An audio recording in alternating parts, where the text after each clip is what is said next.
Magandang gabi mga kapuso, maging handa po dahil ayon sa Pag-asa, posibleng magkabagyo sa loob ng Philippine Area of Responsibility sa mga susunod na araw.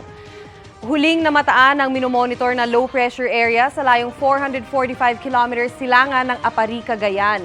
Sabi ng Pag-asa, tumaas ang tsansa nitong lumakas at mabuo bilang isang ganap na bagyo. At kung sakali mang matuloy yan, tatawagin itong bagyong Goring. Patuloy nating aantabayanan ng updates tungkol sa sama ng panahon. Pero yung bagyo naman na nasa labas ng PAR, nakita sa layong 3,060 kilometers silangan ng Northern Luzon. Wala yang epekto at maliit ang posibilidad na tumbukin ang ating bansa. Mga kapuso, ang trough o extension ng LPA sa loob ng PAR, habagat at localized thunderstorms pa rin ang magdudulot ng pag-ulan. Base sa datos ng Metra Weather, umaga pa lang bukas may pag-ulan na sa ilang bahagi ng Southern Luzon.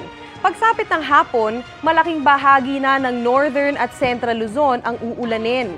May malalakas na pag-ulan sa ilang lugar kaya maging alerto sa banta ng baha o landslide.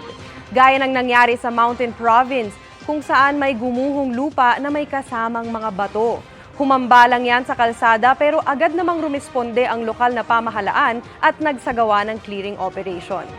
Samantala sa Metro Manila, make sure na may dalang payong o kapote kung may lakad bukas dahil mataas pa rin ang tsansa ng ulan, lalo na sa hapon o sa gabi. Para naman sa mga taga Visayas, umaga po bukas may kalat-kalat na ulan sa Western at Central Visayas.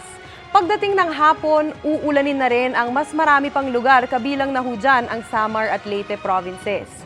Sa mga taga Mindanao, bago magtanghali, bukas ay unti-unti ng uulan dyan.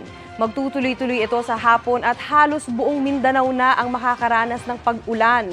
Malaki ang posibilidad ng heavy to intense rain sa Zamboanga Peninsula, Northern Mindanao at Soc-Sargen. Mag-ingat ho mga kapuso. At yan muna ang latest sa lagay ng panahon. Ako po si Maureen Shrivers para sa GMA Integrated News Weather Center. Kami ang inyong maaasahan, anuman ang panahon.